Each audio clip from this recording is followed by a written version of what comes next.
Hi, and welcome to the Handbag Designer 101 podcast with your host, Emily Blumenthal, handbag designer expert and handbag fairy godmother, where we cover everything about handbags from making, marketing, designing, and talking to handbag designers and industry experts about what it takes to make a successful handbag.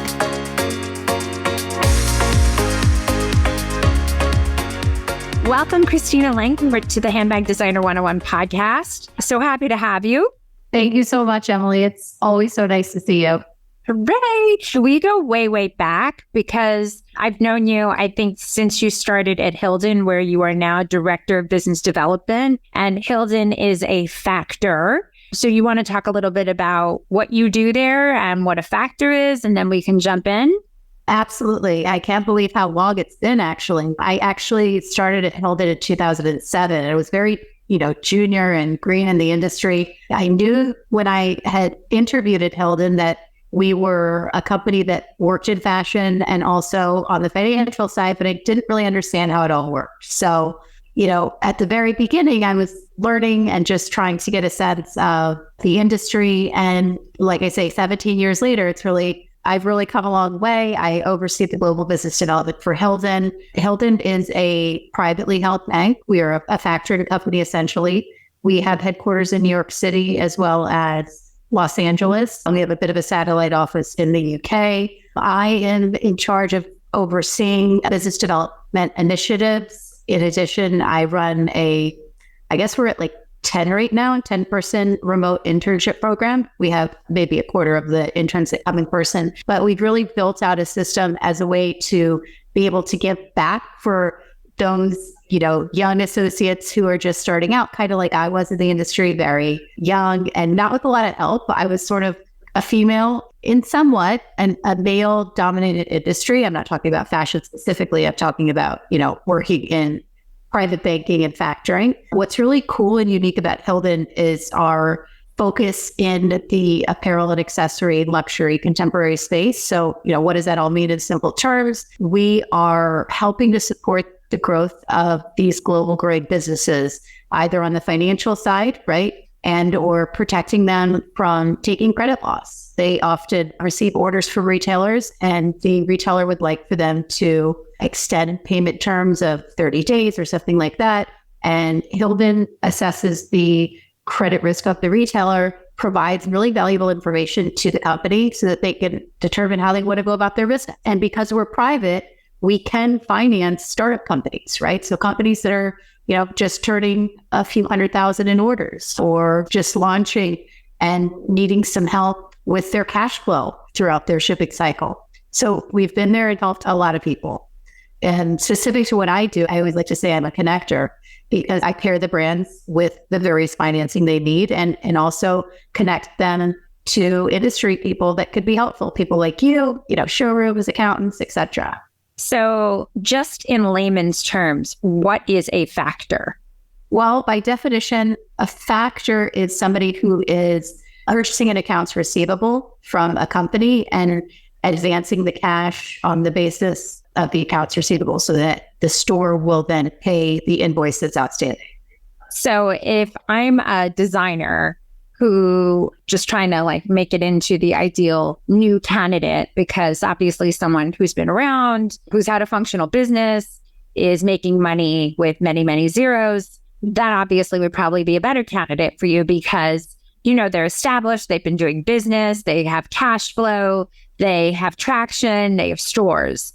But for someone on the newer side that would be appealing to you, that would have to prove their worth and show their collection, it would mean that they would have, like you said, a few 100,000 in sales. How long would you say they would have need to be around at this point? Well, I should be careful when I say numbers. I think it's really important to identify those companies that have a clear vision and that have a clear plan of how they're going about the expansion of their business, whether it be, some companies are doing direct to consumer and they might not have wholesale orders. Some companies might have, retailers that are interested, but they haven't quite placed the order. So when I'm looking at a potential opportunity, it's going to be with those companies whereby retailers are actually showing an interest. Maybe they've placed an order or two And that gives me the information to know, does this brand have, potential for growth? So often it's who's interested in the collection. If they're working with a particular sales agency or something like that, what the background of the designer is. I mean, we're not as much concerned with, the creative element of the company and such, so long as they have really a clear point of view. They know who their customer is. Do you challenge them on who their customer? Like, what kind of documents do you ask them for when considering? I wouldn't say we ask for any specific documents. When we're considering a formal relationship, I mean, we would want to see a list of the orders that they have with the retailers just to check the underlying credit of the retailer. It's very exciting to get orders, but if you're not going to get paid, that could be challenging. We like to see a current aging report. So we want to see that the stores are actually paying what you expect them to pay. And when we're looking at financing for companies, we would like to see simple, internal P&L and balance sheet, and really just understand who the owners are of the business.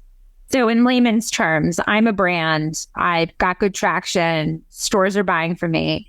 What you would do in a perfect world is I would give you my purchase order or the order from the retailer, give it to you. You would give me that money. And what you would assume I would do that money is to pay for production, because said retailer wouldn't be paying me in net terms. Net terms meaning they wouldn't pay me until 30 days, 60 days, 120 days, 90 days after they've had the goods in their possession. Is that a correct way of explaining? Sort of. So what you're explaining is what we call our entrepreneurial financing or production financing, which is something that we do for companies once we've had really an established, season or two of experience with them. So we've actually seen that the company can ship a quality product and ship on time. And then in turn, the retailer is paid what's expected to be paid. Now the company's going through growth. And as you say, they have all these orders and they say, we need X amount against the orders to go into production because, they don't have the cash flow in that particular period. So we would look at the creditworthiness of the customers and we would advance, money accordingly where it makes sense. Generally, the way that we operate is we're advancing after the product is shipped. Until we've established a relationship. And then we can certainly help with finance. We've helped, hundreds of companies over the years. But to start, you don't, as you say, fund production per se, meaning paying for the purchase order in order for said money to be used to pay for production. I can't say that definitively. It's really a case by case. The world is changing right now and the retail environment certainly is a little bit volatile. Production financing is a riskier part of the business for a non-equity owner. Why is it? The stores could cancel. There's a number of things that could go wrong, depending if you're working on a letter of credit or something like that with your factory. You might have to just come out of pocket for cash. So let's just say the factory closes down or doesn't produce your item. There's just like a number of things that could, in a worst case scenario, go wrong. Hopefully it doesn't, and likely it won't, but it's just a little bit riskier to not have seen experience working with the operator of the company, which is generally the owner in a small business, making sure that they understand, margins and understand the business cycle. Have you dealt with talented designers where you see, gosh, this person I see their vision, they're really good at what they do, but they just lack business sense on such a gross level that you're like, are you quick to support them and say, look, I can give you guidance and direction because I see you're capable of doing something? Or is that person a red flag saying, come back to me when you have your act together? Kind of the latter part of what you just shared. We're always happy to be a resource and help. I mean, I'll take meetings with anybody and just kind of guide them along the way. But I think just for personal growth of the business, it's very important to have the art and the commerce meet, right? So it may not be the designer, it might be working with somebody either in the form of a partnership, or if you don't want to have a partner, onboarding somebody really can help with areas of focus that you're not so strong in. Maybe that's also just creating a board of advisors that you can turn to and that can be very, helpful to your business. Speaking about board of advisors, do they, and again, this is just a dialogue for everybody who listens, in your experience, do boards of advisors take equity, or do you pay them, or is it just out of the kindness of their heart because they're seasoned in new relationships? How would you define a board of advisors for this kind of person that we're speaking about? Well, I would identify those areas where we could use improvement, right? Maybe it's on the financial side, understanding cash flows, understanding P&L and balance sheets. Maybe it's on, margin agreements or dealing with the retailers. Maybe it is, talking to those who might have perspective on wholesale versus direct to consumer and what the cost savings going direct to consumer are, but then what are the hidden costs that you may not think about when you are direct to consumer as it relates to returns that come through and repacking and repackaging, a number of things that go into it. So just really identifying those areas where you say, like, what am I not so well versed in? And where could I tap into people for help? Two things. One, how do you feel about brands that have one owner and they're essentially doing everything themselves? It's a problem for scale. I mean, one of the people whom we both know has referred to that as a profitable law firm, in that it's almost like you're doing billable hours as opposed to being able to scale, right? Your perspective on that. And, right now you're only as good as your D2C orders, right? Because that's your brands with fans, that's your traction. It's hard enough nowadays to get into actual department stores. We know department stores should be the last leg of where you are in terms of growth and development. I think boutique business is always grossly overlooked. You could get a really robust, healthy brand of business selling to boutiques. They pay on time. They'll support you. You could do a lot of out-of-the-box things with them. They're more excited to have you involved in terms of helping sell your goods. They like the idea of being the one who discovered you. I think there's this muddled construct of getting into a department store, of being like, the end all be all of getting your brand out there.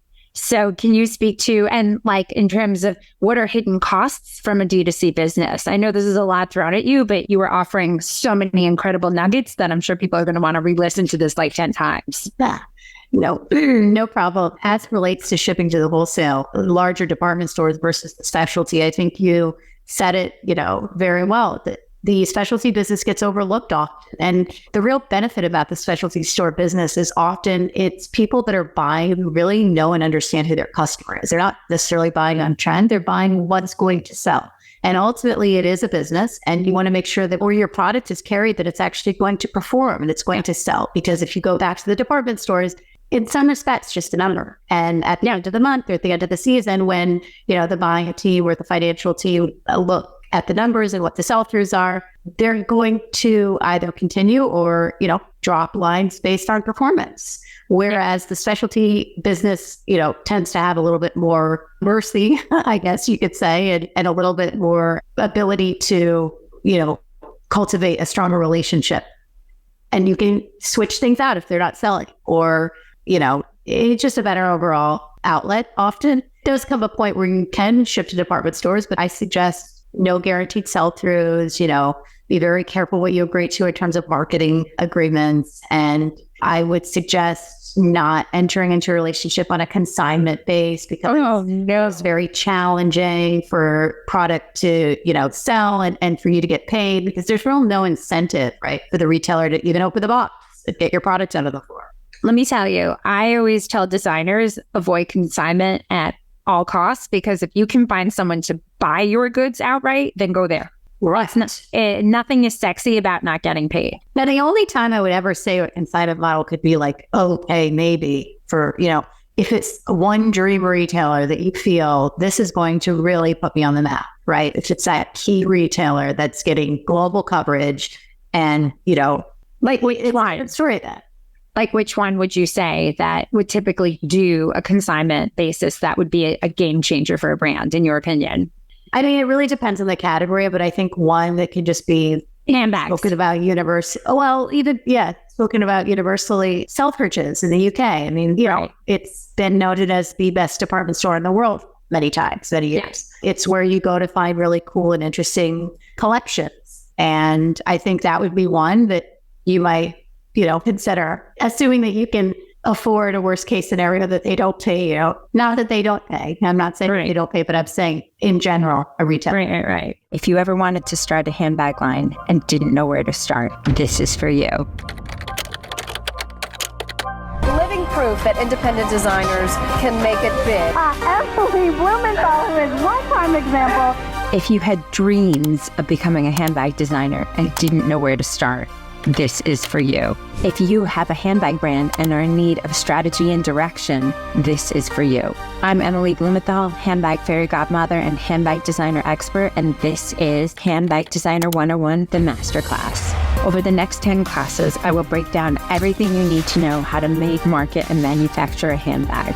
Broken down for you that you'll not only skip steps in that handbag building process, but also save money in that learning curve. For the past 20 years, I've been teaching at the top fashion universities in New York City, created the Handbag Awards, and also the Handbag Designer 101 podcast. I'm going to show you like I have countless brands from sketch to sample to shelf, whether you're just starting out and don't know where to begin, or even if you have a handbag line and just need some strategic direction, the Handbag Designer 101 Masterclass is just for you. So let's get started, and you will be the creator of the next IT bag. Join me, Emily Blumenthal, with the Handbag Designer 101 Masterclass.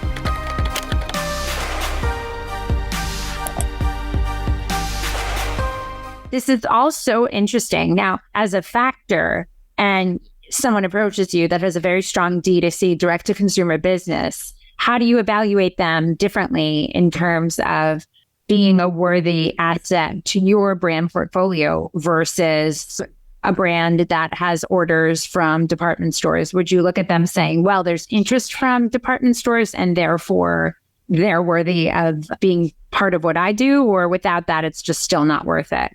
It depends. I mean, I'm looking at a strictly direct-to-consumer brand right now. It just depends. For those companies that are direct-to-consumer, it needs to really be a business that's growing month to month, that has, repeat business and growth. Like I say, month to month, profitable. We really compartmentalize this other, the way that we look at the wholesale. Because what I didn't mention also is, factoring actually developed during the British colonial times when the British were trading with the American colonies and the Caribbean.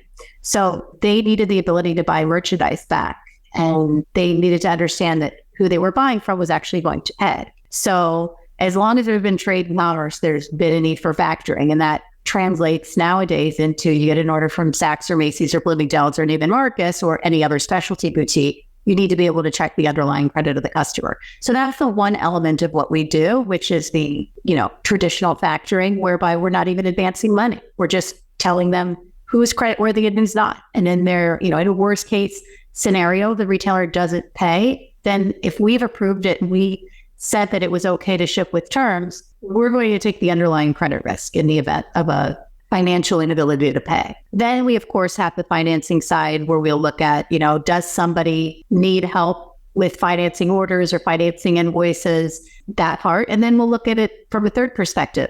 Does this business have a direct consumer component? And would our financing model help to support their growth so they go buy future inventory?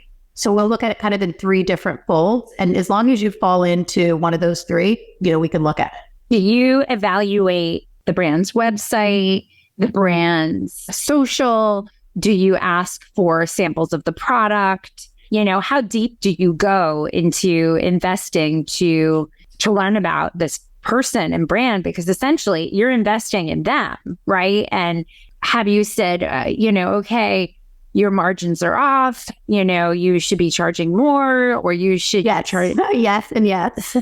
So what kind of profit margin do you look for in order to say like, okay, this makes sense? I mean, if you are selling your product to wholesale accounts, you should be at a minimum of a 50% margin for it to really be sustainable and make sense. The direct-to-consumer side should be, 75 to 85% should be a healthy margin if you're shipping directly, via your website or you're in store. So blended, I would say somewhere, 60, 70% if you're blending the two, D2C and wholesale. We do look at a company's website. We like to know who the owner is. We want to know a little bit about their background, what their work experience has been, what drives them, why do they get into this? What's the motivation for why they wake up every day and why they're doing what they're doing? But I think that's a you thing. I know other people do that, but that's a you thing. Look, maybe because you're a woman in the business, and there's so few. I mean, I can count on a Fred Flintstone hand how many women there are at the level that you're at that do what you do. So I think, understanding the person and the brand from a holistic level beyond the numbers, because I think you are always able to see the forest through the trees, personally. So, nice wink. Yeah, people are listening. It was a good wink because it's true.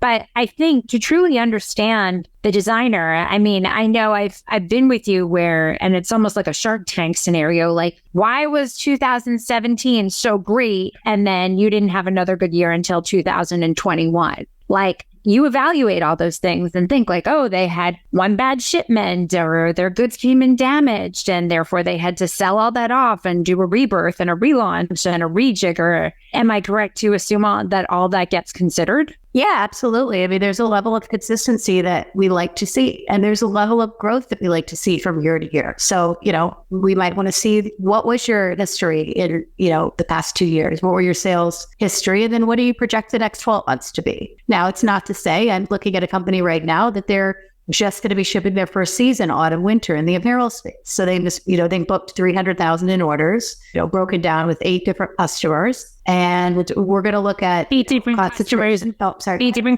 different customers, meaning 8 different retailers. Yes. I think it's like 8 different retailers in the state. And they have it shipped before. It's brand new, just launched. Now they have family history in the apparel space, but it's not their family that's doing this. It's the next generation. Right. So it just really depends. It's not that somebody has to have years and years of experience. As I mentioned, we're unique at Hildun because we're a private bank. And so we can look at opportunities really individually and do things that make sense and that feel right.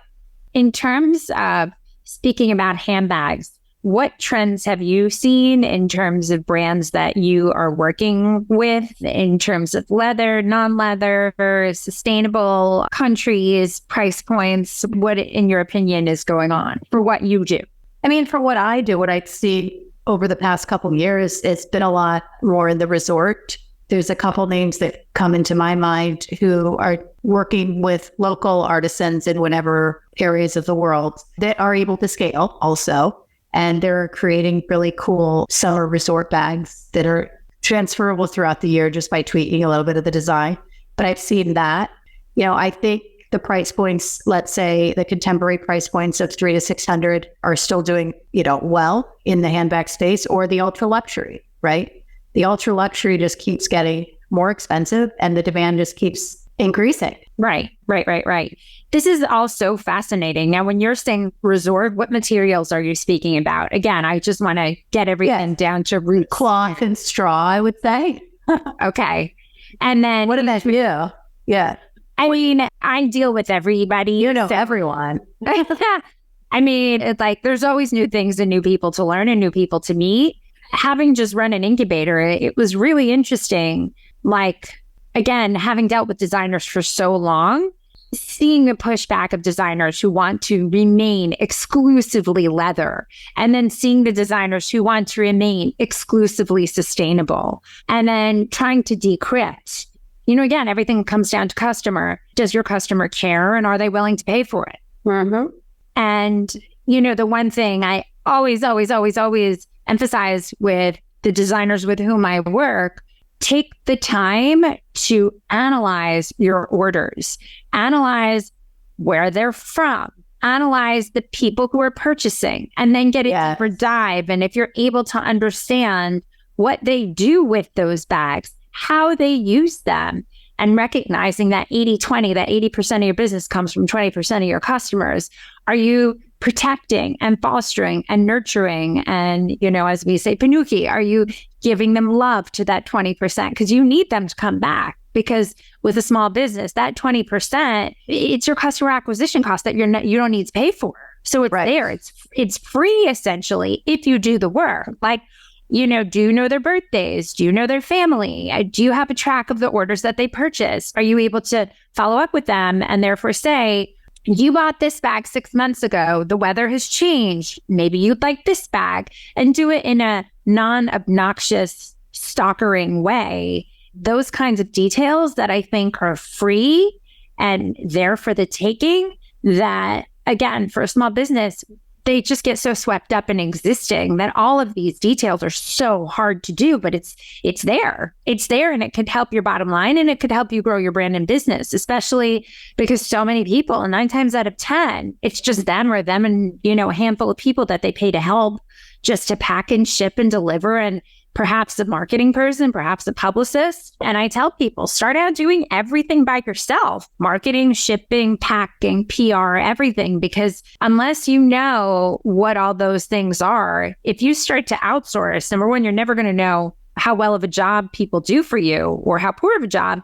And number two, you won't know what the return on investment is because you have no experience to understand what it actually is that you're looking for. So Totally. I'm sure all of that. You're making fabulous points. I mean, it really does come to customer service and how you're setting yourself apart from the next person. Because the times that we're living in, we want to have somebody that's looking after us and giving us really exceptional service. And, I think it's such a great suggestion, knowing who your customer is, sending, birthday reminders or something like that. And nowadays with AI being so prominent in the business world, it's very simple to implement systems and structure into your business as a young startup. And also, I would say, don't discount having interns that you can help mentor and guide even as you're launching in your way and your path, but also they can bring forth ideas that you might not have been able to think of. So it really, is a situation where both people are benefiting in their journey.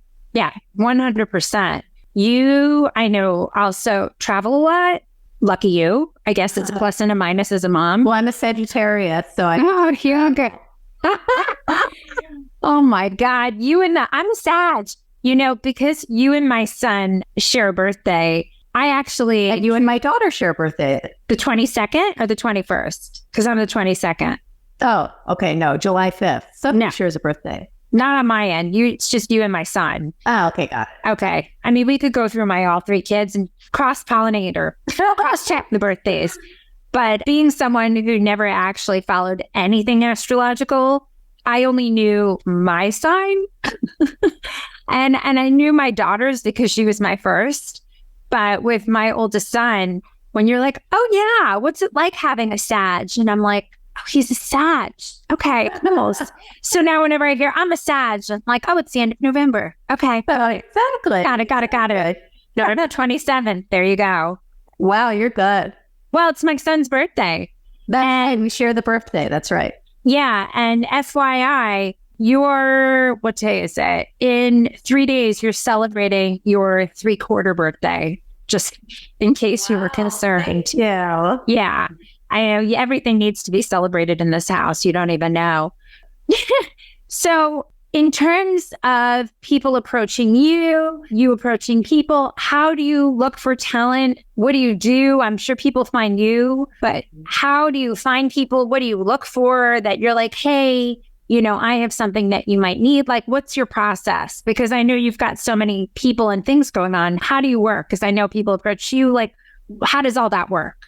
Well, it's always good to get referrals through our clients, right? So people that are satisfied with the service that either I give or the company gives, and that's always a great start. Through the internship program that I run, which is a business development internship program, we are constantly looking for new talent. And we do that through, trade shows, through fashion weeks, through publications, various schools that are having competitions, just trying to identify who will be the next best, company to be in touch with at a really young stage. I think it's very important to connect with people at the beginning when they're not doing 50 or 100 million, because at that stage, you're just transactional and it's all about numbers. Where are you getting the cheapest rate on your need? Versus at the beginning, you're cultivating a relationship. There might be mentoring, there might be, suggestions, there's introductions, and you're really building hopefully a long-term relationship. So we'll look at any one of those different scenarios to identify new talent.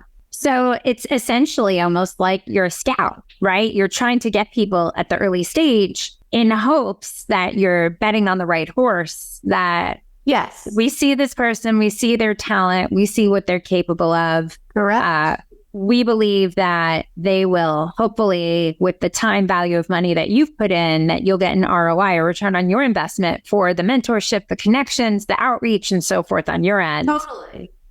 To make sure. People like doing business with people they like and who they feel, we're there for them. Yeah. Yeah. And what is your take to what you're saying on working with people who are older, who don't have access to a CFDA or a fashion, to get into those things? Sometimes it costs. Not a problem at all. As I said, when we're looking to work with a company, we'll talk to anybody at any time. Right. But all we're really concerned about are, do you have orders from stores that we can offer, good credit information on? Is there something that we can offer you that will help benefit your growth? Right. And if that's there, I don't need them to be involved in any specific organization or know anybody. It's just, is there a need for what we offer? And if there's not, then we're always happy to be a resource. Right. I think this has been phenomenal. Christina, you are an absolute one of one. I always say that Hildun is very lucky to have you because... Thank you, Emily. You're so sweet. Well, I think, fostering relationships, developing relationships, that is a time value of money. And you can only do that with a company that knows what you're going to bring in is going to potentially bring them business. And sometimes it does, and sometimes it doesn't. But I think also taking the time, learning about the person, I say kindness is free, but not everybody has the time for it. I think you check all those boxes. So if someone wanted to reach out to you, follow up with you, how can they find you? What's your social? How can they track down Christina of everything? Absolutely. I mean, my email is very easy. It's just cm@Hildun, Hildun, or you could find me on, Instagram or LinkedIn. I don't have a TikTok. You don't need that I know of. I might have one actually that I started with COVID, but I'm not actually using it. But, hoping to get a little bit more visible out there over the next year, and would be happy to talk to anybody and offer any help or guidance that I can. Oh my God. Christina, thank you so much for being part of the Handbag Designer 101 podcast. And, we will for sure be sending more people your way. Thank you, Emily. You're so awesome. And I really appreciate you having me on your show. All right. Thanks, love. Talk to you soon. Bye. Bye. Thanks for listening. Don't forget to rate and review and follow us on every single platform at Handbag Designer. Thanks so much. See you next time.